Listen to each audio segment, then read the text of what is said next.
So hey anime fans. The series name is What If Naruto Traveled into Genshin Impact? So let's start the series. I don't think we're in the elemental nations anymore. No kidding, Kurama, Naruto muttered, twisting his body mid-fall to get his bearings. His orange jumpsuit, that damned orange jumpsuit he'd worn since childhood, flapped uselessly against the wind resistance. Below him, a sprawling city came into view, built around a massive lake with a cathedral dominating the skyline. Windmills dotted the landscape, their blades spinning lazily despite the chaos of his unexpected arrival. 3 days.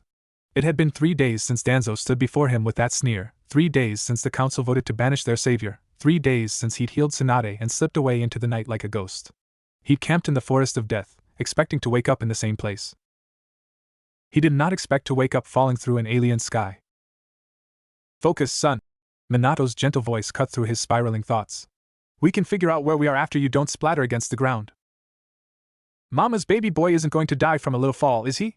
Kushina added, her tone carrying that blend of fierce love and playful teasing. Everyone shut up and let me think! Naruto shouted aloud, then immediately felt stupid for yelling at the voices in his head.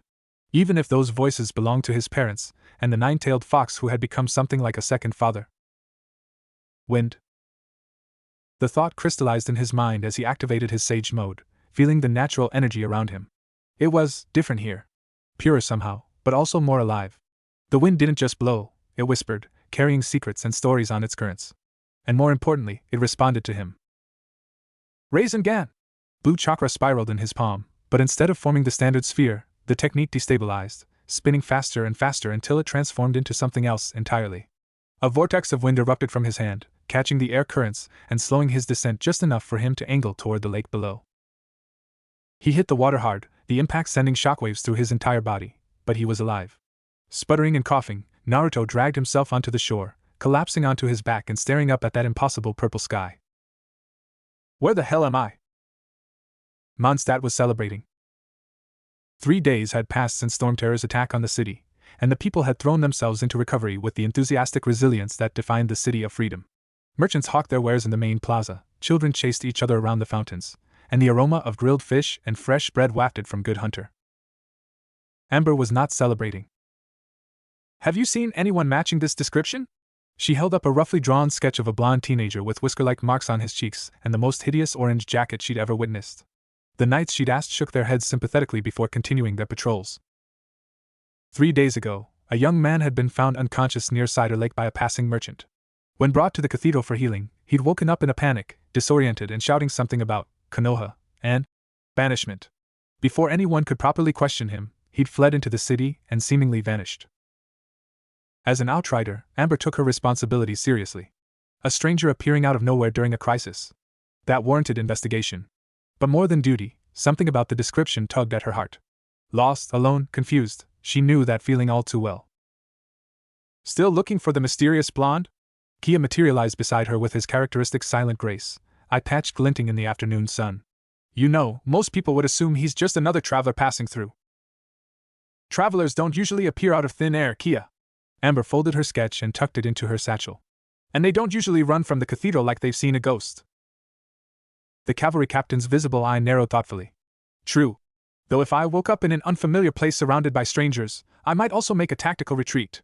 He paused, his expression shifting to something almost contemplative. Still, his description is intriguing. Those marks on his cheeks, they're not tattoos, according to Sister Barbara. She said they appear to be natural birthmarks. Birthmarks that look exactly like fox whiskers? Amber shook her head. There's something strange about him, Kia. I can feel it. Then by all means, continue your investigation, Outrider. Kia gave her an elegant bow before straightening with a smirk. Just try not to scare him off when you find him. Your enthusiasm can be overwhelming. Before Amber could retort, he'd already disappeared into the crowd, leaving her sputtering with indignation. Naruto had found the perfect hiding spot. Perched on the ledge of one of Mondstadt's many windmills, he watched the city below with a mixture of wonder and suspicion. The architecture was unlike anything in the elemental nations, European-inspired stone buildings with steep roofs and colorful shutters. The people dressed strangely, spoke a language his chakra-enhanced hearing picked up as completely foreign, and yet he could understand them. It's the natural energy, Kurama explained, his mental voice carrying a hint of fascination. This world's ley lines are saturated with it. Your sage mode has essentially attuned you to the local frequency. So I can understand them because of nature chakra? Essentially. The language here isn't just words, it's infused with elemental intent. Your connection to the natural energy allows you to interpret that intent. Naruto mulled that over as he watched a girl with a brown ponytail and a red ribbon question passers-by, occasionally holding up a piece of paper. She looked determined. Like Sakura on a mission. Like Hinata when she was working up courage. Like someone looking for him. I should probably stop hiding eventually, he muttered, then immediately reconsidered as two armored knights marched past below. Eventually being the key word. You're stalling, son. Minato's ghostly form appeared beside him, arms crossed as he surveyed the city. Even in death, his father maintained that calm, analytical presence that had made him a legendary Hokage. This isn't like you. The Naruto I know faces problems head-on. The Naruto you know wasn't just banished from his home, Kushina added, appearing on his other side. Her voice was softer than Minato's, but no less pointed. He wasn't just betrayed by the village he saved. Naruto's jaw tightened. I'm not hiding because I'm scared. I'm hiding because I need to understand this place before I do something stupid that gets me killed. He paused, then added with a weak smile. Well, more stupid than usual. Minato and Kushina exchanged glances, that silent communication that had always defined their partnership in life. Finally, Minato nodded. Fair enough. But you can't stay on this windmill forever. Eventually, you'll need food, water, information. And a change of clothes. Kushina added, eyeing his orange jumpsuit with undisguised horror. Sweet merciful Kami, son, what were you thinking wearing that? It's an eyesore. It's my thing, Naruto protested weakly. Your thing is going to get you spotted from a mile away. Look at those colors. You're practically a beacon. Before Naruto could defend his fashion choices further, a gust of wind nearly knocked him off his perch. He grabbed the ledge instinctively, heart hammering, and froze. Standing on the windmill's roof, not 10 feet away, was a figure that made no sense whatsoever. She was young, maybe his age or a little older, with long blonde hair braided elegantly, and the most piercing blue eyes he'd ever seen. She wore a flowing white dress with blue accents, and had delicate wings sprouting from her back. Actual wings. Like a fairy from the stories Jiraiya used to tell. Naruto said eloquently. The fairy girl tilted her head, then floated closer with an ease that spoke of lifelong familiarity with flight. What's Is that a type of food? Paimon loves food. Paimon? Kurama's mental voice dripped with skepticism. She named herself Paimon? Not a food, Naruto managed, scrambling to his feet and immediately regretting it as the windmill swayed. I'm Naruto. What are you? I'm Paimon. The little fairy, Paimon, declared proudly, striking a pose with her tiny hands on her hips. Paimon is Paimon. And Paimon wants to know why you've been hiding up here for 3 days instead of coming down to meet everyone. Naruto blinked. How do you know I've been here for 3 days? Paimon notices things. She floated closer, circling him with obvious curiosity. Also, Paimon's friend saw you fall from the sky and wanted to check on you, but you ran away before she could. That was rude, you know. Very rude. Extremely rude. Paimon would give you an ugly nickname for being so rude, except you already have whiskers, so Paimon will call you Whiskers instead. What? Whiskers. Paimon nodded firmly, as if that settled everything. Now come on. Lumen wants to meet you properly, and Paimon is hungry, and Amber has been looking for you for forever, and… Slow down. Naruto held up his hands, head spinning. Who's Lumen? Who's Amber? Why is everyone looking for me? And how did you find me? Paimon paused her rambling long enough to give him a look that suggested she thought he was being deliberately obtuse. Lumen is Paimon's best friend. She saved Paimon from drowning in the lake. Amber is an outrider who's been asking everyone about a blonde boy with whiskers and ugly clothes. She gestured at his jumpsuit. And Paimon found you because Paimon is very smart, and noticed the same weird energy coming from this windmill that Lumen felt when you fell from the sky. That last part made Naruto's instincts scream. Energy? What kind of energy? The elemental kind, silly. Paimon floated even closer, her tiny face scrunching in concentration. Lumen said it felt like when the wind gets angry, but also kind of sad. She wanted to make sure you were okay. She tilted her head. Are you okay, Whiskers? You look confused. And a little bit sad yourself. Something in those simple words, are you okay, hit Naruto harder than any attack he'd ever taken. 3 days of hiding, 3 days of processing his banishment, 3 days of wondering if he'd ever see his friends again, and this strange little creature was asking if he was okay like it was the most natural thing in the world. "She reminds me of you," Kushina said softly. "When you were little. Before the villagers' hatred had taught him to hide his pain behind smiles and pranks." Naruto took a deep breath, then let it out slowly. Okay. Take me to your friend. But first," he looked down at his jumpsuit, then at Paimon's expectant face. "Do you know where I can get different clothes?" Paimon's answering smile could have lit up the entire city. The Angel's Share Tavern was quiet in the afternoon hours, most patrons preferring to wait until evening for their drinking. This made it the perfect location for a private conversation, a fact not lost on Dialek Rangbinder as he polished glasses behind the bar and observed the strange gathering at his corner table. The blonde boy, Naruto, Paimon had announced triumphantly, sat stiffly between the outrider Amber and the mysterious traveler Lumen. He changed into simpler clothes, black pants, a dark gray shirt, that Paimon had somehow procured, though he'd insisted on keeping a worn orange jacket tied around his waist. "He fell from the sky." Amber's eyes were wide. "Like literally fell?" "Paimon saw it." "Well, Paimon saw the light first, and then Lumen saw him falling, and then he hit the water and we thought he was dead, but then he swam to shore and ran away before we could help." Paimon gestured animatedly, nearly knocking over a glass of water. "Rude. Very rude." "I'm sorry," Naruto said, and he actually sounded like he meant it. "I was confused. Scared. I didn't know where I was or who to trust." Lumen studied him with an intensity that made Naruto's instincts tingle. She was pretty, really pretty, with golden hair and eyes that seemed to hold centuries of wisdom, but there was something else. Something familiar. "She's like you," Kurama observed quietly. "Or rather, like what you're becoming. Her energy signature is layered. Ancient. She's been alive a very long time, brat." "How can you tell?" "Because I've been alive even longer, and I recognize the weight of years when I see it." "Where are you from, Naruto?" Lumen asked, her voice soft but probing. Naruto hesitated.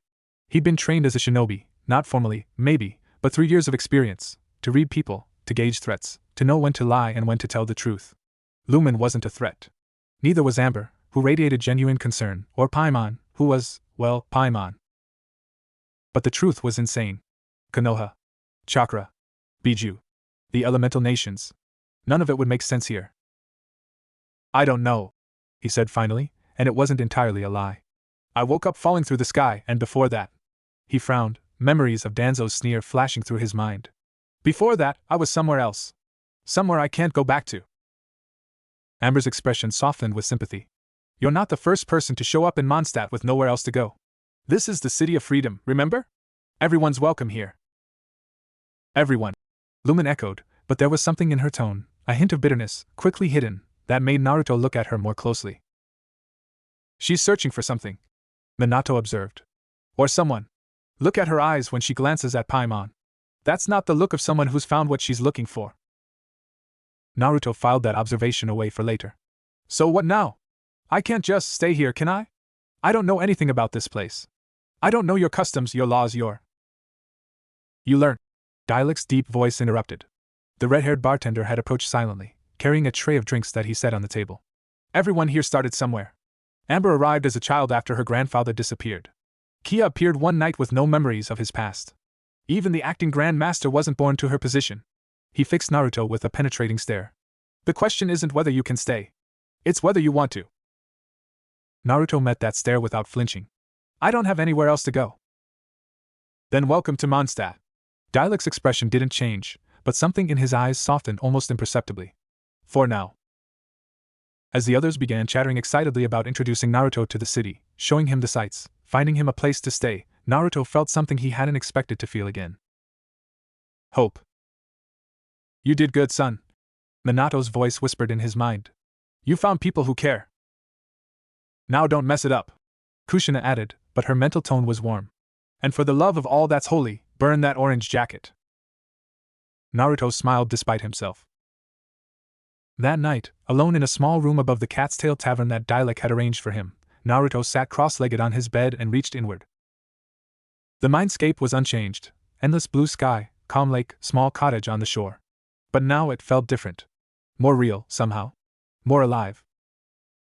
Kurama lay sprawled on the grass, 9 tails flicking lazily as Kushina braided flowers into his fur while Minato looked on with an amused expression. It was such a bizarrely domestic scene that Naruto almost laughed. Enjoying yourselves? Kurama cracked one enormous eye open. Your mother has discovered that my fur makes excellent flower holders. I have lost the will to resist. He's a big softer really, Kushina said, tying off another braid. Now come sit down, baby. We need to talk about what happened today. Naruto settled onto the grass beside his parents, watching the play of light across the lake. What is there to talk about? I found a place to stay, made some acquaintances. It's fine. It's not fine, and you know it. Minato's voice was gentle but firm. You're hurting, son. You're hiding it behind that smile, the way you always do, but you're hurting. We can feel it. We share a soul, brat, Kurama added. Your pain is ours. You can't hide from us. Naruto's smile wavered. I saved them. I saved all of them. Pain would have destroyed Konoha if I hadn't stopped him. And they thanked me by. He couldn't finish the sentence. By showing you that their fear was stronger than their gratitude. Kushina's arms wrapped around him, pulling him into a hug that somehow felt real despite being entirely mental. My brave, stupid, wonderful boy. You gave them everything, and they threw it back in your face. I don't regret saving them. Naruto mumbled into her shoulder. I never will. That's what being Hokage means, protecting everyone, even the ones who hate you. Then perhaps, Kurama said slowly, it's time to stop wanting to be Hokage. Naruto pulled back, staring at the fox in shock. What? But it's my dream. It's always been my dream. Your dream was to be acknowledged. To be accepted. To have the village that hated you finally see you as something other than a monster. Kurama's massive head lowered until his eyes were level with Naruto's. You achieved that, brat. You saved them, and for a moment they acknowledged you. But acknowledgement without lasting change is just a performance. They applauded your heroism, then banished you the moment it was convenient. Naruto's voice cracked. I don't know what to do if I'm not working toward that dream. Minato placed a hand on his shoulder. Then find a new dream. Or adapt the old one. You wanted to be Hokage to protect people, right? To create a place where no child has to be alone. He smiled, that gentle smile that had always made Naruto feel safe. You can still do that. Just not in Konoha. Naruto looked at his parents, at the fox who had become family, and felt something shift inside him. The wound of his banishment was still raw, still bleeding, but maybe, just maybe, it didn't have to define him. Okay, he said quietly. Okay. New dream. New life. But I'm keeping the orange jacket. Over my dead body, Kurama growled.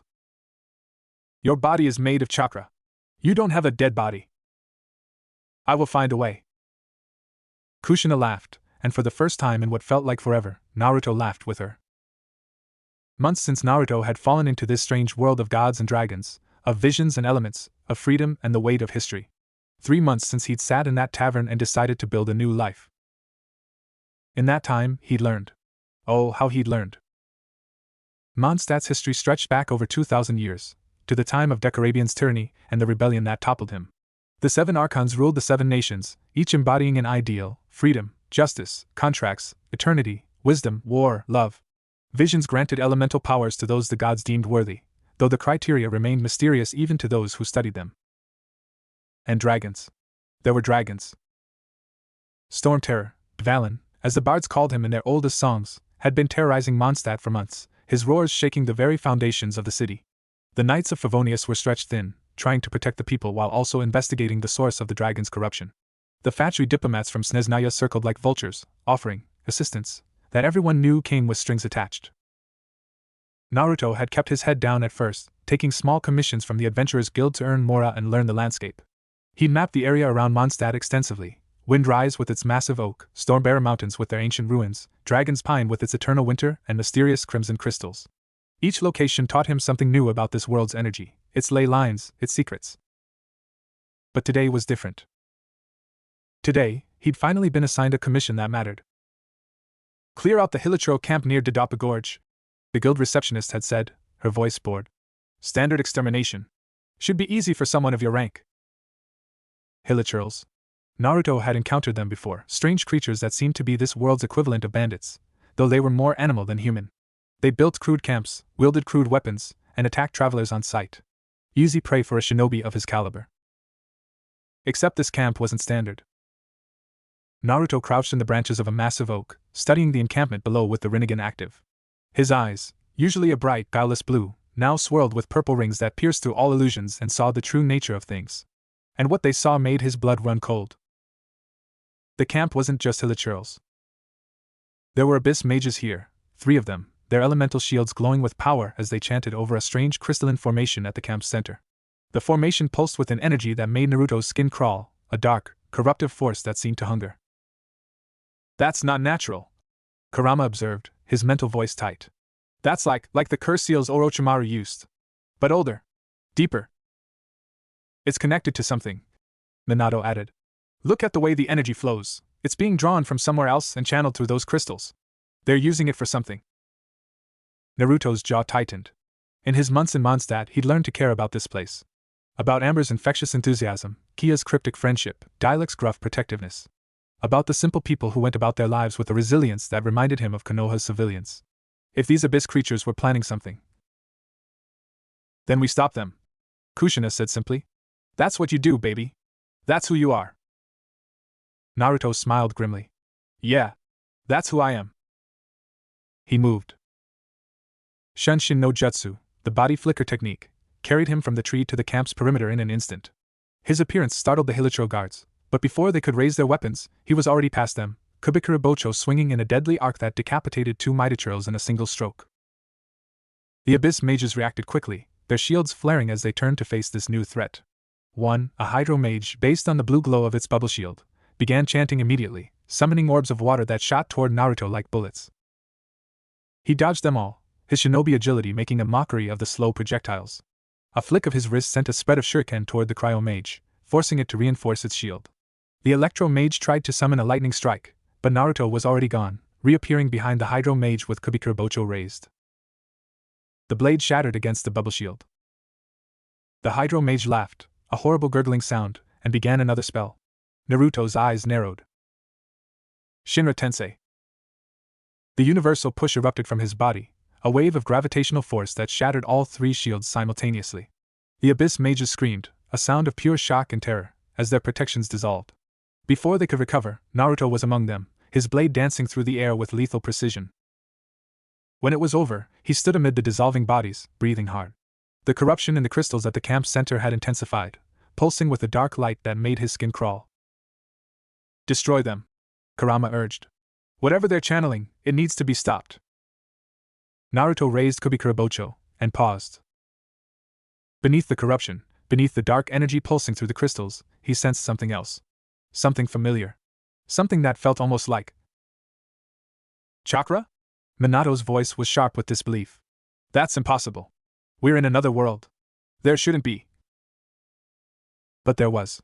Faint, nearly buried beneath layers of alien energy, but unmistakably chakra. Naruto had spent his entire life surrounded by it. He knew its signature like he knew his own heartbeat. What the hell is going on here? He whispered.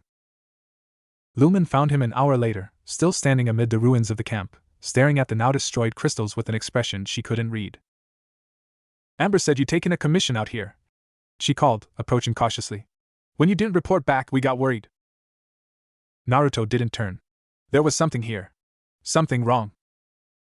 Lumen's eyes swept over the carnage, dozens of hilichurl bodies, the dissolving remains of abyss mages, the shattered crystals. Her expression hardened. The Abyss Order. They've been spreading their corruption across Teyvat for centuries. She paused, studying him with that penetrating gaze. But you already knew that, didn't you? You knew because you could sense what they were doing. Now Naruto turned, meeting her eyes directly. And you knew I could sense it. That's why you came looking for me, isn't it? Not because Amber was worried, because you felt something too. Lumen didn't deny it. Your energy is strange. It's not elemental, not exactly. But it's powerful. Ancient in its own way. She stepped closer, and for a moment, the mask of the cheerful traveler slipped, revealing something older, wearier, more determined. I've been searching for my brother for a long time. I've learned to recognize power that doesn't belong in this world. Naruto's breath caught. Your brother? Ether. The name fell from her lips like a prayer, like a wound. We traveled together, through worlds beyond counting. Until we tried to leave this one, and something happened. Someone happened. Her hand drifted unconsciously to her chest, where Naruto could sense a faint energy signature, a seal, he realized with a shock, not unlike the one containing Kurama. We were separated. I woke up alone on the beach near Mondstadt, with Paimon the only one who would talk to me. She's like you, Kushina whispered. Lost. Searching for family. Her brother. Minato's voice was thoughtful. If they traveled between worlds, perhaps he ended up somewhere else. Perhaps. Perhaps he's here. Kurama finished. In this world. Just not with her. Naruto made a decision. I don't know where your brother is. But. He hesitated, then pressed on. I know what it's like to lose family. To search for connection. To feel like you're the only one who understands what you've been through. He met her eyes steadily. If you need help finding him, I'll help. Whatever it takes. Lumen stared at him for a long moment, her expression unreadable. Then, slowly, she smiled, a real smile, not the bright performance she showed the world. Thank you, Naruto. That night, Naruto dreamt. He stood in a void, not the comforting mindscape he shared with Kurama and his parents, but something else. Something vast and empty and cold. Stars wheeled overhead in patterns he didn't recognize, and beneath his feet, darkness stretched endlessly. You carry the weight of worlds, little son. The voice came from everywhere and nowhere, ancient, amused, impossibly vast. Naruto spun, looking for its source, but found nothing. Show yourself! A laugh, soft as wind chimes. Patience. We will meet in time. For now, know this, the threads of fate are weaving a tapestry you cannot yet see. The lost brother, the fallen nation, the dragon's corruption, all connected. All leading to a moment when choices will determine the fate of not just one world, but two. Who are you? Naruto demanded. What do you want? I am what remains when the stars go out. I am the memory of worlds that were and the whisper of worlds that could be. And you, Naruto Uzumaki, are far more important than you know. The void began to dissolve, colors bleeding in at the edges. But before he woke, the voice spoke one last time. Beware the one who wears the mask of friendship. In Sneznaya's cold heart beats a plan that will shake the very foundations of heaven. And when the Tsaritsa makes her move, you will have to choose the world you found, or the world you left behind. Naruto woke, with a gasp, drenched in sweat, Kurama's concerned roar echoing in his mind. Brat! What happened? Your chakra spiked. I felt something old, something that didn't belong. Dream. Naruto managed, clutching his chest. Just a dream. But even as he said it, he knew it wasn't true. Not just for the dandelion wine, though that was certainly a factor. No, Venti loved it because it was alive, filled with the laughter and arguments and stories of Mondstadt's people, all of them free to speak their minds without fear.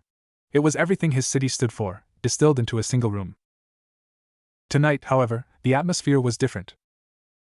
Dialect stood behind the bar as always, polishing glasses with mechanical precision, but his eyes never stopped moving, tracking the patrons, cataloging threats, analyzing. Kia lounged at a corner table, his visible eye gleaming with amusement as he watched his estranged brother work. Jean sat stiffly nearby, her posture radiating the tension of someone who'd rather be anywhere else. And at the bar itself, nursing a glass of water with the air of someone who'd rather be drinking something stronger, sat Naruto. Venti knew that name now. Everyone did. The mysterious blonde who'd appeared out of nowhere, who'd single-handedly cleared out an abyss order camp that had been troubling the Knights for months. Whose strange eyes had been spotted by Hilichurl survivors before they died, eyes that swirled with purple rings and seemed to see through all illusion. Eyes that Venti recognized. Not the eyes themselves, he'd never seen anything quite like them. But the power behind them? That ancient weight, that connection to something beyond Teyvat's borders? Oh yes. Venti knew that feeling intimately. He was Barbatos, after all. The god of freedom. The Anemo Archon. He'd been alive for over 2,000 years, had seen civilizations rise and fall, had watched the very fabric of reality shift and change. He knew power when he felt it. And Naruto Uzumaki was powerful in ways that made even him nervous. Another song, Bart! A drunk patron shouted, and Venti obliged with a smile, strumming his lyre and launching into a cheerful tune about a hunter and a wolf. But his mind wasn't on the music. It was on the boy who'd fallen from the sky. Naruto felt the bard's gaze on him like a physical weight. He'd noticed Venti the moment he entered the tavern, not because of anything obvious, but because of the way the man's energy sang to the wind itself. Where others had elemental signatures that flickered like candle flames, Venti's burned like a bonfire. Brighter, purer, more alive than any vision holder he'd encountered. He's not human, Kurama observed.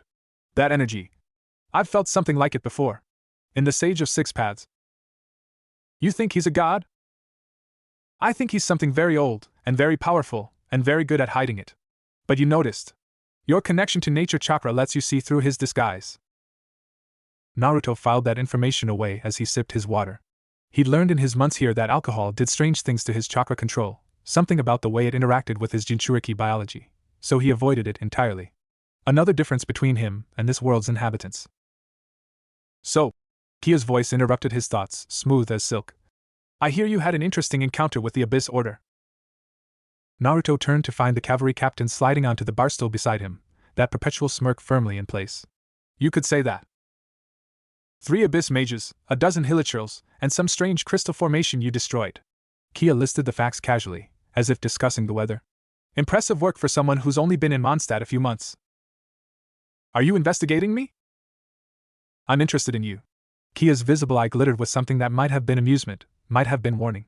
There's a difference. Dialect appeared before Naruto could respond, setting a glass of juice in front of Kia with a pointed look. Don't you have somewhere to be, cavalry captain? Always, Master Dialect. But I find myself fascinated by our mysterious newcomer. Kia raised his glass in a mock toast. To new friends and old secrets. Naruto met his gaze steadily. If I have secrets, they're mine to keep. Just like yours. Something flickered in Kia's eye, surprise, quickly hidden, then genuine interest. Touché, young man. Touché. He rose gracefully, tipping an imaginary hat. I'll leave you to your evening. But we'll talk again, Naruto Uzumaki. I'm sure of it. As he departed, Dialect leaned close to Naruto, his voice barely above a whisper. Be careful with him. Kia plays games within games. He'll try to figure you out, use whatever he learns. I know the type. Naruto thought of Sasuke, of the years of complicated friendship and rivalry. I can handle it. Dialect nodded shortly, then returned to his bartending, leaving Naruto alone with his thoughts and the bard's watching eyes. Later that night, after the tavern had emptied and the streets of Mondstadt lay quiet under starlight, Naruto found himself on the roof of the cathedral. He didn't know why he'd come here. Some instinct, maybe, the same instinct that had kept him alive through a dozen wars. The wind whispered secrets he couldn't quite hear, and the statue of Barbatos at the cathedral's front seemed to glow faintly in the darkness.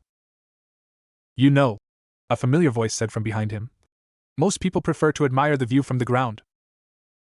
Naruto didn't turn. Most people aren't me.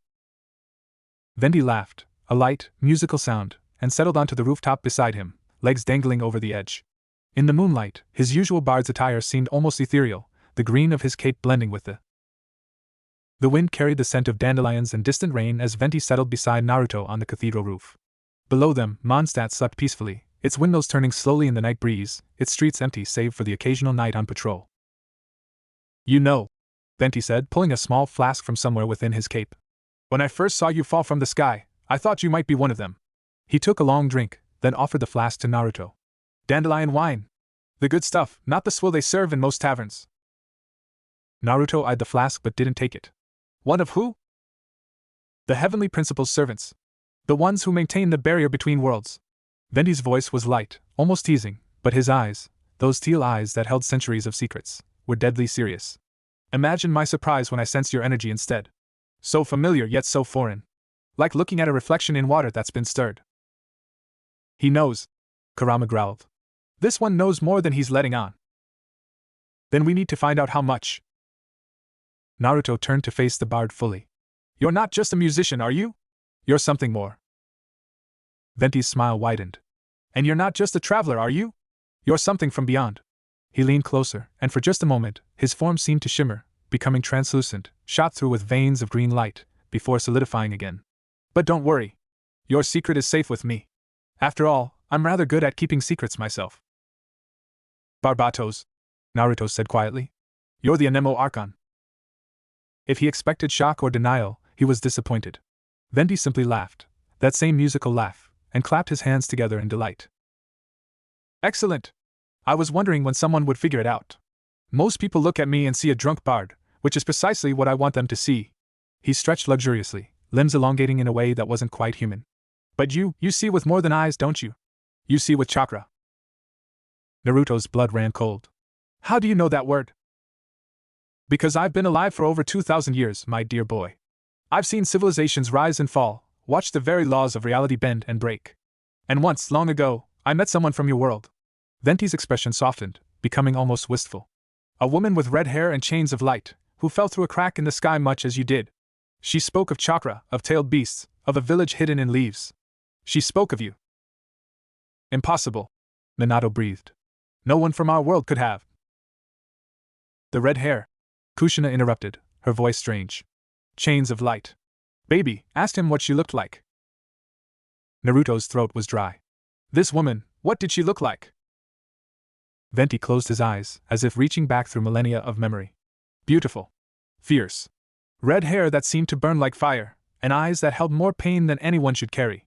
She wore a green kimono and carried herself like a warrior. When she spoke of her home, she spoke of a baby boy with whisker marks on his cheeks, and her voice broke with longing. He opened his eyes, fixing Naruto with a gaze that saw everything. She called herself Kushina. The world stopped. Naruto couldn't breathe. Couldn't think. Couldn't do anything but stare at the bard, the god, who had just spoken his mother's name like an old friend. Mama? His mental voice was that of a child, small and lost and hoping beyond hope. Inside his mindscape, Kushina had collapsed to her knees, tears streaming down her face. Minato knelt beside her, his own expression shattered. Even Kurama was silent, his massive form still as stone. She was here? Naruto's voice cracked. My mother was here. For a time. Vendi's voice was gentle now, all traces of his usual frivolity gone. The crack in the sky that brought you here also brought her, long ago. She wandered Teyvat for years, searching for a way home, searching for you. But the barrier between worlds is not easily crossed, and eventually. He trailed off, sorrow evident in every line of his ancient face. Eventually what? Naruto demanded. What happened to her? She made a choice. Vendi reached out, placing a hand on Naruto's shoulder. The touch was warm, comforting, carrying the gentle reassurance of a spring breeze. She couldn't return to you, but she could ensure that you would never be truly alone. She gave something of herself to this world, a gift, a promise, and in doing so, she shaped the fate of nations. A gift? What gift? But Venti shook his head. That is not my story to tell. When the time is right, you will understand. For now, know this, your mother loved you more than anything in any world. Her last words, as she faded from this realm, were of you. Tell my baby, she said, that Mama will always watch over him. Tell him that chains cannot hold love, and distance cannot diminish it. Tell him to keep moving forward, no matter what. Naruto's eyes burned with tears he refused to shed. Inside his mind, Kushina's sobs echoed through the landscape, and Minato held her, his own face wet. She was looking for me.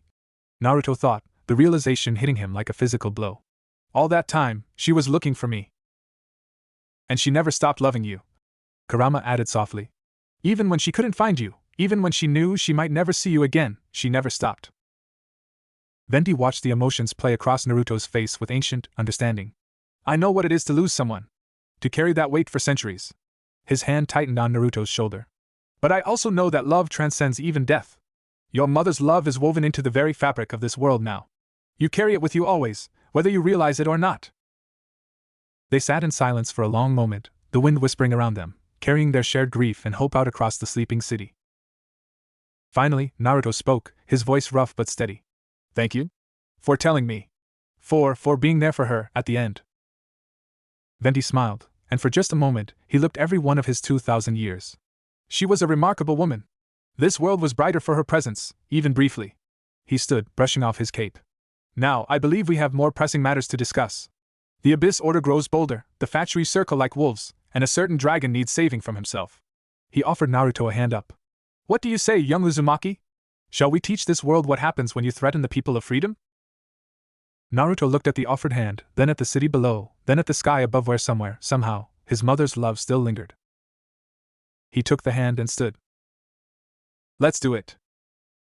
The next morning dawned bright and clear over Mondstadt, the kind of day that made people forget about dragon attacks and political machinations and simply live. Naruto found himself at Good Hunter, sharing breakfast with Amber and Paimon while Lumen studied a map of the surrounding area. So you're really going to help us with Storm Terror? Amber's eyes sparkled with enthusiasm. That's amazing! With your combat skills and Lumen's ability to purify the corruption, we might actually have a chance. Paimon still thinks it's dangerous. The little fairy muttered, stuffing her face with something that looked suspiciously like a sweet flower. Very dangerous. Extremely dangerous. But Paimon also thinks Whiskers is stronger than he looks, so maybe it's okay. Naruto chuckled, ruffling Paimon's hair, or rather, patting the air where her head would be if she weren't floating. I've faced worse than a dragon.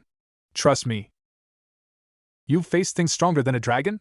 Lumen looked up from her map, genuine curiosity in her eyes. What kind of world did you come from? The question hung in the air, heavy with implication. Naruto hadn't spoken much about his past, not to anyone, not even to Dialek, who had become something like a surrogate father. But after last night, after learning about his mother's time in this world, something had shifted.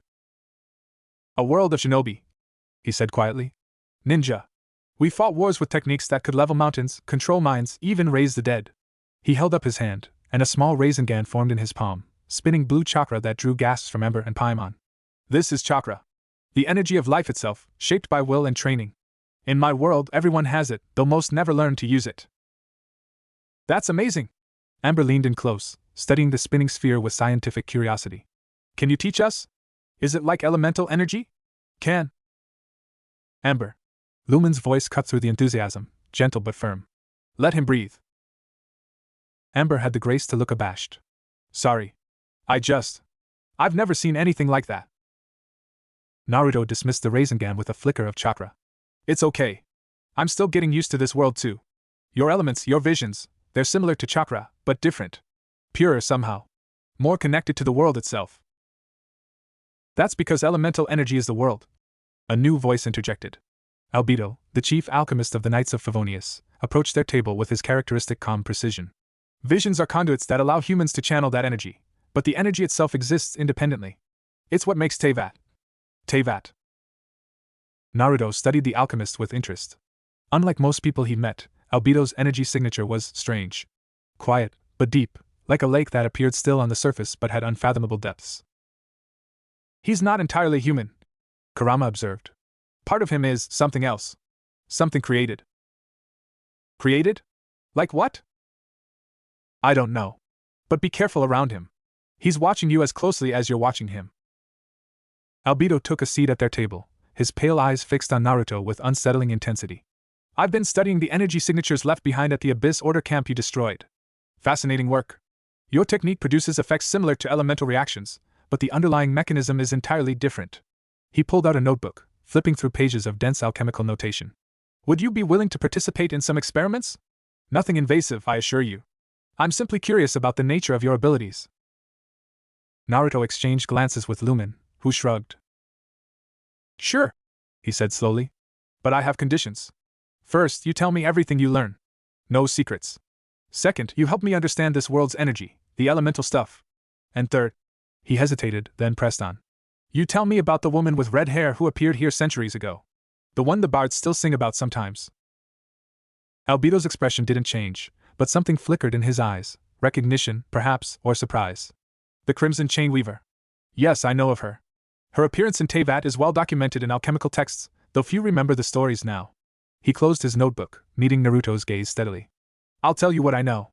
But some of it is disturbing. Are you sure you're ready to hear it? Naruto thought of his mother's voice in his head, of her fierce love and endless support, of the way she tied Kurama's fur into flowers just yesterday. He thought of Venti's words, she gave something of herself to this world, and felt a chill run down his spine. I need to know, he said. Whatever it is. Albedo nodded slowly. Then meet me at my camp on Dragon's Pine tonight. Come alone. He rose, tucking his notebook away. And Naruto? Bring warm clothes. The mountain doesn't care about your chakra. As he departed, Paimon floated closer to Naruto, her tiny face scrunched with worry. Paimon doesn't like this. Dragon's Pine is scary. Very scary. Extremely scary. And that Albedo guy gives Paimon the creeps sometimes.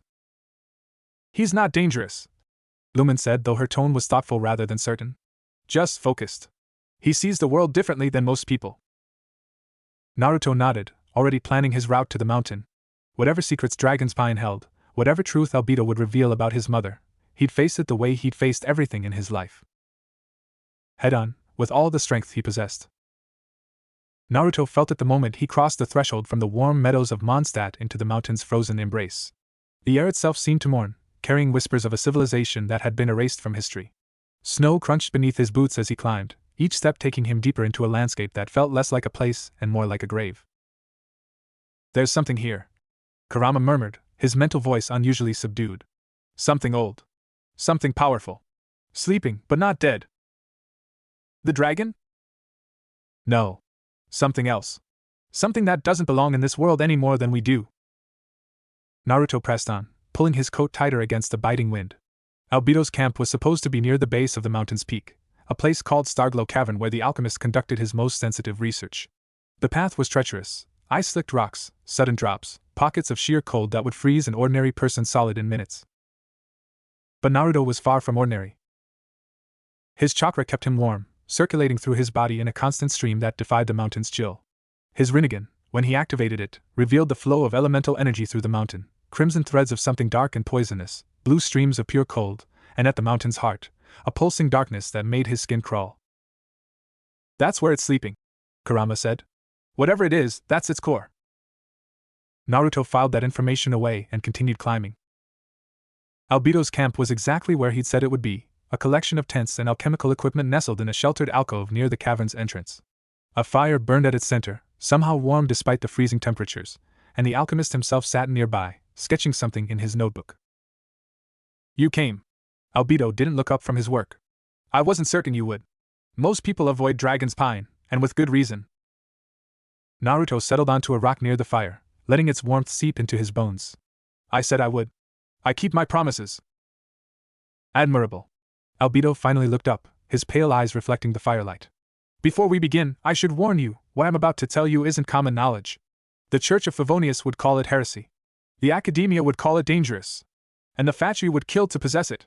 He set aside his notebook, giving Naruto his full attention. "Are you certain you want to know?" Naruto met his gaze steadily. "Tell me." Albedo nodded slowly, then began. 500 years ago, a nation called Kenria existed beneath the surface of Teyvat. A land of wonders and horrors, of alchemy beyond imagination, of humans who dared to create life without the god's blessing. His voice took on a distant quality, as if reciting from memory rather than text. They built weapons that could level cities, machines that thought and felt, and ultimately, they reached too far. They tried to create a god of their own, a being of pure alchemical perfection, born from the union of human ingenuity and abyssal power. "The Cataclysm," Naruto said, remembering fragments of stories he'd heard in Mondstadt. "The event that nearly destroyed Teyvat." "Exactly." Albedo's expression grew troubled. "The being they created, Durin, they called him, was meant to be their salvation. Instead, he became their destruction. Corrupted by the very abyss they tried to control, he rose against his creators and then against the world. The gods intervened, of course. They always do. Barbatos and Valen fought Durin in the skies above this very mountain, and Valen dealt the killing blow." Naruto's eyes widened. "Valen killed him? That's why the corruption." "Durin's blood soaked into the mountain, poisoning everything it touched. The crimson crystals you see scattered across Dragon's Pine are crystallized abyssal energy, Durin's essence made manifest." Albedo paused, then added quietly. "And Valen, in killing him, was infected by that same corruption. It's been festering inside him for 500 years, slowly twisting his mind, making him susceptible to the Abyss Order's manipulations." Silence fell between them, broken only by the crackling of the fire and the distant howl of wind. Naruto processed this information, fitting it into what he already knew about Valen, about Venti, about the corruption that had turned a protector into a monster. "That's why Venti couldn't heal him," he said finally. "It's not just mental, it's physical. The corruption is part of him now." "Part of him, yes. But not all of him." Albedo leaned forward, his eyes gleaming with intellectual intensity. "That's where your friend Lumen comes in. She has the ability to purify abyssal corruption, to separate the poison from the host without destroying either. If anyone can save Dvalin, it's her." "And me? Why am I here?" "Because you're connected to this in ways you don't yet understand." Albedo reached into his coat and withdrew a small crystal, crimson, like all the others on the mountain, but somehow different, pulsing with a light that seemed almost alive. "This crystal was found near the heart of Durin's remains. When I analyzed it, I found something impossible." He held it out to Naruto. "Touch it. Tell me what you sense." Naruto hesitated, then reached out and placed his hand on the crystal. The world exploded. He was falling, not through sky, but through time itself. Images flashed around him, a city of black stone and impossible geometry, machines that walked and thought, a massive dragon being born from alchemical fire. A woman with red hair stood at the dragon's heart, her chains of light binding something dark and writhing. She was crying, and she was smiling, and she was dying. "Take my gift," her voice echoed through the void. "Take my chains, my love, my protection. Bind the darkness as I bound the fox. Give my baby the future I couldn't give him." And then Naruto screamed. He came back to himself on his knees in the snow, Kurama's chakra flooding through him in soothing waves, Albedo's hands gripping his shoulders with surprising strength. Breathe, the alchemist commanded. Slowly. Deeply. You're safe. Naruto breathed. What was that? His voice was hoarse, raw from screaming. I saw my mother. She was there. At the creation of Durin. Albedo released him, settling back on his heels with an expression of profound concern. The crystal contains memories, fragments of Durin's own consciousness, preserved in the abyssal energy that formed him. And somewhere in those memories, your mother appears. It can't be. Kushina whispered in his mind. I would remember. I would. Would you? Kurama's voice was gentle but firm. If those memories were taken from you, sealed away, would you remember? Naruto's mind raced, piecing together fragments of information. His mother's appearance in Teyvat centuries ago. Her gift to this world. Durin's creation, and the chains of light that bound something at his heart. Mom, he said aloud. What did you do? Albedo watched him with those unsettling pale eyes. I believe, he said quietly, that your mother gave her life to contain the worst of Durin's corruption. Not to kill him, she couldn't do that, but to limit him. To ensure that when he was eventually defeated, the abyssal energy wouldn't destroy everything around him. He paused, then added, Those chains you saw in the vision? They're still there. At the heart of Dragon's Pine, wrapped around Durin's still beating heart, your mother's chains hold back the darkness. Naruto stared at him, unable to process what he was hearing. His mother, his living mother, who talked to him every day in his mind, had somehow also existed here, centuries ago, and given her life to contain a dragon's corruption. Time, Minato said slowly, works differently between worlds. What was centuries here might have been years there. Or she existed in both places at once. Kurama finished. A soul divided. Part of her with you, part of her here. Is that possible? For an Uzumaki? For the woman who bound me with chains that even the sage of six paths would envy? Kurama's mental voice held something like awe. I'm starting to think anything is possible. Naruto took a deep breath, then another, forcing his chaotic thoughts into order. I need to see it. The heart. The chains. Albedo shook his head. That's impossible. The heart is buried deep within the mountain, protected by layers of abyssal corruption that would kill anyone who approached. Even I. I don't care. Naruto's voice was steel. My mother gave her life to protect this world. The least I can do is pay my respects. Something flickered in Albedo's eyes, respect, perhaps, or recognition of a kindred spirit. Then we'll need to prepare. The path to the heart is dangerous, and I won't let you go alone. He stood, gathering his supplies with quick efficiency. We leave at dawn. Rest while you can, you'll need your strength. As Naruto settled by the fire, wrapping himself in blankets that barely kept out the cold, he reached inward to his mindscape. Kushina sat by the lake, her face streaked with tears, Minato's arm around her shoulders. Kurama lay nearby, his massive head resting on his paws, watching them with ancient understanding. Mom, Naruto thought softly. I'm going to find out what you did. I'm going to see it for myself. I know, baby. Her mental voice was shaky but warm. I'm scared. But I'm also proud. My brave, wonderful boy. Whatever we find, Minato added, we'll face it together. As a family. Naruto smiled, closed his eyes, and slept. Dawn came gray and cold, the sun barely penetrating the perpetual cloud cover that hung over Dragon's Pine. Naruto woke to find Albedo already packed and waiting, a steaming cup of something that smelled vaguely medicinal in his hands. Drink this. It will help with the cold. Naruto accepted the cup and drank. The liquid burned going down, but warmth spread through his body almost immediately, chasing away the chill that had settled into his bones overnight. Thanks. Don't thank me yet. The journey ahead will test you in ways you can't imagine. Albedo shouldered his pack and began walking toward the cavern entrance. Stay close, and don't touch anything without my permission. The abyssal energy here is unstable. One wrong move could trigger a reaction that would bury us both. They descended into darkness. The cavern was vast, larger than anything Naruto had ever seen. Stalactites hung from the ceiling like frozen spears, and everywhere, crimson crystals pulsed with malevolent light. The air grew thick and heavy, pressing against them with physical weight, and Naruto felt Kurama's chakra stir in response. This place is wrong, the fox growled.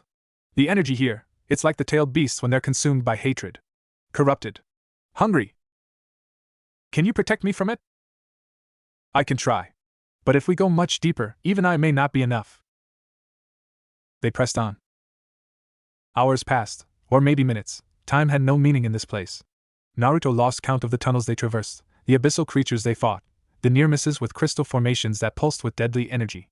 Albedo proved invaluable, his alchemical knowledge allowing them to navigate traps that would have killed anyone else, his calm precision a steady anchor in the chaos. Finally, they reached a chamber that took Naruto's breath away.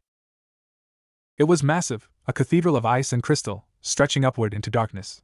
At its center, suspended by chains of pure golden light, a heart the size of a house beat with slow, rhythmic pulses. Each pulse sent waves of abyssal energy through the chamber, but the chains held, containing the worst of it, channeling it away from the heart and into the crystals that lined the walls. And the chains? The chains were Uzumaki chains. Naruto would recognize them anywhere, the same golden light he'd seen when his mother used her abilities, the same intricate pattern of interlocking links that bound Kurama for so many years. They were her chains, her gift, her sacrifice. "Mama," he breathed. Inside his mind, Kushina was crying. But she was also smiling. "I remember," she whispered. "Not all of it, but I remember now. I came here, looking for a way back to you. I found this place, this dying creature, and I couldn't let it suffer. So I gave it part of myself, my chains, my love, my protection." She laughed, a wet, broken sound. "Even across worlds, I couldn't stop being a mother." Naruto approached the heart slowly, his footsteps echoing in the vast chamber. Up close, he could see details he'd missed from a distance. The way Durin's heart was scarred and damaged, the way the chains wrapped around it with infinite tenderness, the way the abyssal energy tried to corrupt them and failed. He reached out and placed his hand on the heart. "Child of the Chain Weaver," a voice echoed in his mind, vast, ancient, filled with pain and gratitude. "You carry her blood, her love, her sacrifice. I have felt her presence in you since you entered my domain." "Durin? The shell that remains. The corruption you see is not me, it is what was done to me, what I became against my will. Your mother's chains hold it at bay, but they cannot destroy it. Nothing can." A pause, filled with centuries of sorrow. "I am sorry for what I did. For the pain I caused. For the friend I made into a murderer." Naruto's throat tightened. "Dvalin. You mean Dvalin? He was kind to me, in the beginning. Before the corruption, before the madness. We flew together, and for a brief time, I was not alone." The heart pulsed, and warmth spread through Naruto's hand, not abyssal, but something else. Something almost like chakra. "You carry her gift as well, child. The chains are in your blood. Use them, when the time comes, to bind what cannot be destroyed." "What do you mean?" But the presence was fading, retreating into the depths of the heart, leaving Naruto alone with his questions and his grief. Albedo appeared beside him, his expression unreadable. "What did it tell you?" Naruto shook his head slowly. "Not enough. Or maybe too much." He looked at the chains one last time, at his mother's legacy, preserved across centuries and worlds. "I need to save Dvalin. Not just for Mondstadt, but for Durin. For my mother. For everyone who's suffered because of this corruption." "Then we'd better get started." Albedo turned toward the exit, pausing at the chamber's edge. "The Knights of Favonius have been tracking Abyss Order movements near Stormterror's lair. If we hurry, we might catch them before they make their next move." Naruto took one last look at the heart, at the chains, at the impossible love that had reached across time and space to protect a creature that wasn't even from her world. "Let's go." 3 days later, Naruto stood at the edge of Stormterror's lair with Lumen at his side and the weight of 2 worlds on his shoulders. The lair was a ruin, the remains of old Mondstadt, its towers crumbling, its walls broken, its glory long since faded. At its center, Dvalin coiled around the tallest spire, his massive form visible even from this distance. The corruption that plagued him had grown worse since their last encounter. Purple veins pulsed beneath his scales, and his eyes glowed with abyssal fire. "He's in pain," Kurama observed quietly. "I can feel it even from here. That corruption is eating him alive." "Then we need to hurry." The plan was simple in theory, complex in execution. Lumen would use her purification abilities to draw out the corruption, while Naruto protected her from Dvalin's attacks and any Abyss Order interference. Venti would provide support with his wind, keeping them airborne and mobile. Dialek, Jean, and Amber would handle any ground forces that appeared. Simple. Right. "Everyone ready?" Jean's voice carried across the group, steady and commanding despite the obvious tension in her shoulders. A chorus of affirmatives answered her. "Then let's move." They descended into the lair like shadows, moving with the practiced coordination of warriors who knew each other's strengths. Naruto stuck close to Lumen, his Rinnegan active, scanning for threats. The abyssal energy here was thick enough to taste sour and wrong, like fruit left too long in the sun. "They're here." he murmured mentally. The Abyss Order. I can sense them. How many? Dozens. Maybe more. He paused, focusing. And something else. Something bigger. They found it at the lair's heart, a massive ritual circle carved into the stone, surrounded by Abyss mages chanting in unison. At its center, a herald of the Abyss stood with arms raised, channeling energy directly into Dvalin's form. The dragon writhed and screamed, his roars shaking the very foundations of the ruins. They're accelerating the corruption. Venti's voice was sharp with panic. If they finish the ritual, Dvalin will be lost forever. Then we stop them. Naruto was already moving, Kubikuribocho appearing in his hands as he launched himself toward the nearest Abyss mage. Lumen, get to the dragon! I'll clear a path! The battle erupted into chaos. Naruto moved like wind and lightning, his shinobi training combining with Kurama's chakra to create a whirlwind of destruction. Abyss mages fell before him, their shields shattering under the force of his attacks. Hilichurls charged and died. Mitachurls roared and were silenced. But the herald was different. Outsider. It hissed, its voice like grinding stone and breaking glass. You do not belong here. Your presence pollutes this world as surely as the corruption pollutes the dragon. Naruto's response was a Rasengan to its face. The herald reeled, its form flickering, but it didn't fall. Instead, it laughed, a horrible sound that made Naruto's skin crawl. You think you can stop us? The Abyss is eternal. It has consumed worlds beyond counting, and it will consume this one too. Your mother could not stop it. You will not stop it. Naruto froze. What did you say? The red-haired woman. The chain weaver. She tried to contain the darkness, and she failed. Her chains still hold, but they weaken with every passing century. Soon, they will break, and Duran's true power will be unleashed upon this world. The herald's form rippled, shifting into something more humanoid, a woman's shape, with long red hair and eyes that burned with abyssal fire. She was beautiful, in the end. When she gave herself to the darkness to slow its spread, I made sure her last moments were filled with agony. Naruto saw red. Literally, Kurama's chakra flooded his system, burning away his control, transforming his form into something demonic and terrible. The nine-tails cloak erupted around him, tails of pure chakra lashing out and destroying everything in reach. His voice when he spoke was not entirely his own. You hurt my mother? The herald, the thing wearing his mother's face, smiled. I did more than hurt her, little son. I broke her. Piece by piece, moment by moment, until she begged for death. And when she finally died, She never finished the sentence. Naruto's fist passed through her chest like it was made of paper, chakra boiling around his arm in waves of destructive energy.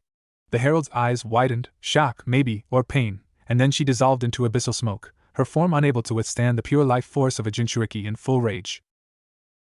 But Naruto didn't stop. He couldn't stop.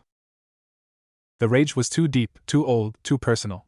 It had been building since he was a child, since the villagers looked at him with hate, since he learned what it meant to be a container for a monster. Every insult, every injury, every moment of loneliness and despair, it all came crashing down at once, fueled by Kurama's chakra and the image of his mother suffering. Naruto! Minato's voice cut through the haze.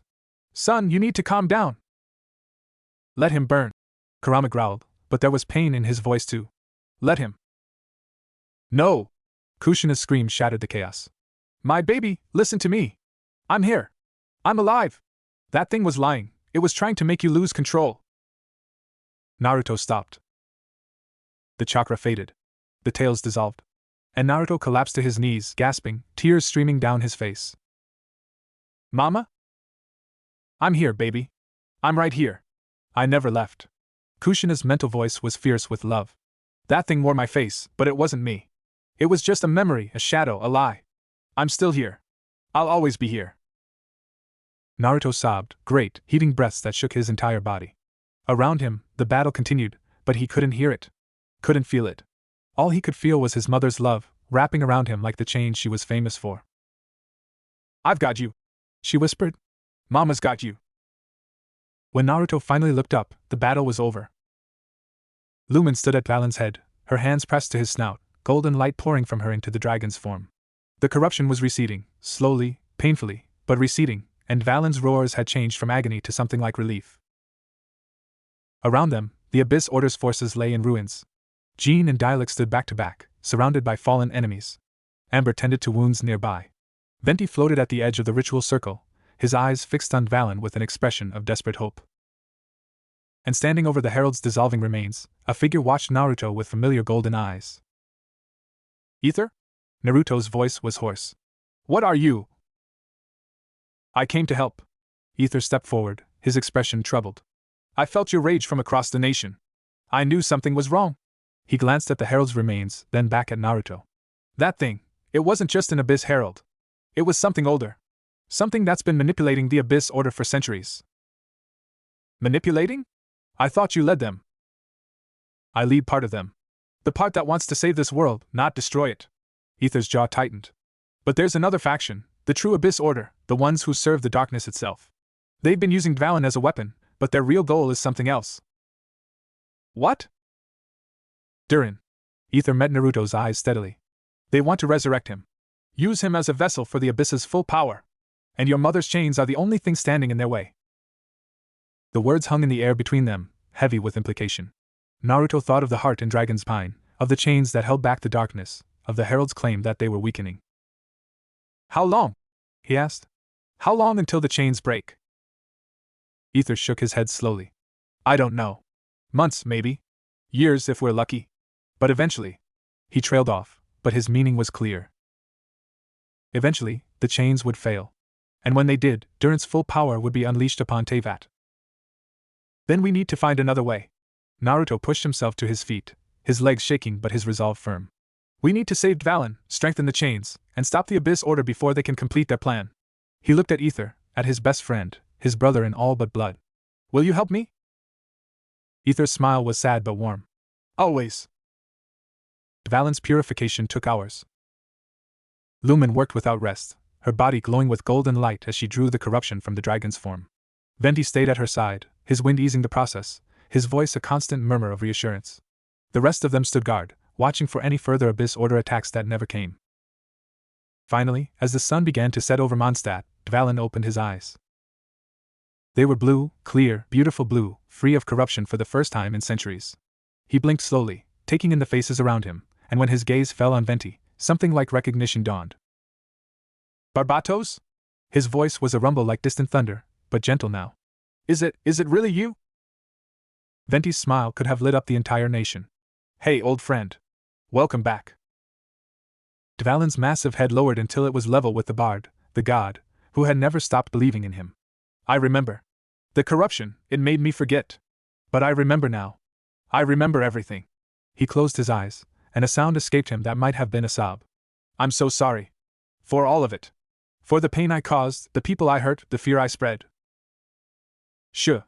Venti pressed his forehead to Dvalin's snout, his eyes closed. It wasn't you. It was never you. And you're back now. That's all that matters. Around them, the others watched in respectful silence. Naruto felt tears prick his eyes, not of sadness but of hope. If Dvalin could be saved, if centuries of corruption could be undone, then maybe. Maybe anything is possible. Minato finished softly. Maybe. Naruto agreed. Just maybe. That night, Mondstadt celebrated. The city erupted into joy as news spread of Dvalin's return to sanity. Fireworks lit the sky, music filled the streets, and for one perfect evening, everyone forgot their fears and simply lived. Naruto found himself swept up in the celebration, passed from group to group, hugged and thanked and celebrated until he felt almost dizzy with it. But through it all, one face haunted his thoughts. The herald's face. His mother's face. Twisted by abyssal malice, speaking words of such cruelty that they'd nearly broken him. She was beautiful, in the end. I made sure her last moments were filled with agony. A lie. It had to be a lie. His mother was here, in his mind, alive and loving and real. But the seed of doubt had been planted, and Naruto couldn't shake it. He found himself on the cathedral roof again, watching the celebrations below, feeling more alone than he had in months. The wind whispered around him, carrying fragments of laughter and music, but they seemed to come from very far away. You're brooding. Venti appeared beside him, 2 glasses of dandelion wine in his hands. He offered one to Naruto, who took it automatically. Bards aren't supposed to brood. Venti continued, settling onto the roof beside him. We're supposed to be merry and carefree and slightly drunk. It's in the job description. Naruto almost smiled. I'm not a bard. No, but you're my friend. And friends notice when other friends are hurting. Venti's voice softened, losing its performative cheer. What happened up there, Naruto? When you lost control, I felt something. Something old and terrible and personal. Naruto was quiet for a long moment, staring at the lights below. Then, slowly, haltingly, he told Venti about the herald. About his mother's face. About the words that had nearly destroyed him. When he finished, Venti was silent for a long time. I can't tell you it was a lie, he said finally. I don't know enough about what happened to your mother when she was here. But I can tell you this, the Abyss Order's greatest weapon is despair. They twist truths, manipulate memories, exploit weaknesses. Whatever that herald showed you, it was designed to break you. He turned to face Naruto, his ancient eyes gleaming in the starlight. And it almost worked. But you didn't break. You pulled back. You chose to hold on to the love that's real, rather than the pain that's manufactured. That takes strength, Naruto. More strength than defeating 100 dragons. Naruto looked at him, at this god who wore the mask of a fool, who carried the weight of centuries with a smile, who had just lost and regained a friend he thought gone forever. How do you do it? He asked quietly. How do you keep going, after everything you've lost? Venti's smile was sad but genuine. Because loss isn't the end. It's just a change. The people we love don't stop existing when they leave us, they become part of who we are. Every moment of joy, every shared laugh, every quiet night under the stars, those things don't disappear. They're woven into the fabric of our souls, making us stronger, making us more. He raised his glass in a toast. To the ones we've lost. And to the ones we've found. Naruto raised his glass, and together, they drank to love and loss and the strange, beautiful journey of being alive.